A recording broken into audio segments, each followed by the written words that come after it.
Depuis toujours, on nous apprend que payer son hypothèque le plus rapidement possible, c'est l'idéal. C'est la preuve qu'on a réussi, qu'on est libre.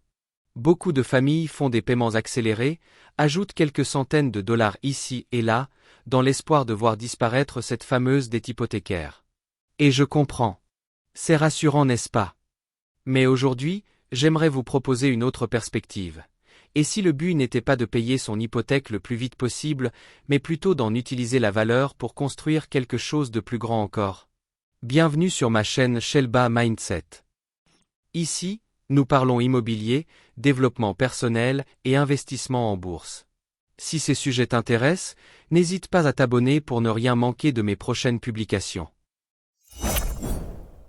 Avant de continuer, il faut bien comprendre ce qu'on appelle l'équité. C'est un mot qu'on entend souvent, mais qu'on ne prend pas toujours le temps d'expliquer. L'équité, c'est simplement la portion de votre maison que vous possédez réellement. Si votre maison vaut 500 000 $ et que vous devez encore 300 000 $ à la banque, alors vous avez 200 000 $ d'équité. Ce montant représente la valeur nette que vous avez accumulée, souvent grâce à deux choses: le remboursement progressif de votre prêt hypothécaire et surtout, l'augmentation de la valeur de votre propriété avec le temps. Cette équité, elle dort dans les murs. Elle ne produit pas de revenus. Elle ne vous aide pas à payer vos factures. Pourtant, elle pourrait être utilisée pour investir. Prenons l'exemple de Sophie et Marc, un jeune couple avec 2 enfants qui vivent à Longueuil. Ils ont acheté leur maison en 2016 pour 320 000 $. Aujourd'hui, grâce à l'évolution du marché, leur maison vaut environ 520 000 $. Ils doivent encore 250 000 $ à la banque. Ce qui veut dire qu'ils ont environ 270 000 $ d'équité.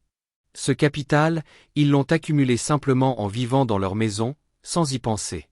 Mais cet argent ne fait rien tant qu'il n'est pas investi. Si tu es dans la même situation que Marc et Sophie, et tu ne sais pas par où commencer, laisse-nous savoir en commentaire. Sinon, écrire un courriel à l'adresse en commentaire. À un moment donné, ils ont commencé à se poser des questions. Est-ce que ça serait plus intelligent d'utiliser une partie de cette valeur pour acheter un autre actif? Un immeuble par exemple? Après avoir parlé avec leur conseiller financier, ils ont décidé de procéder au refinancement de leur maison. Ils ont eu accès à 150 000 $. Ils ont utilisé cet argent comme mise de fonds pour acheter un duplex à Saint-Hyacinthe, à environ 385 000 $. Ce qu'ils ont fait, en réalité, c'est qu'ils ont transformé une maison dormante en tremplin financier. Cette approche demande du courage, mais surtout, elle demande un changement de mentalité. Parce qu'on a grandi avec l'idée que toute dette est mauvaise. Il y a une citation que j'aime beaucoup et qui illustre parfaitement ce changement de mentalité. L'argent travaille plus dur que n'importe quel être humain. Encore faut-il le libérer. En libérant leur équité, Sophie et Marc ont libéré leur potentiel. Ce que je veux que vous compreniez aujourd'hui, ce n'est pas une recette miracle.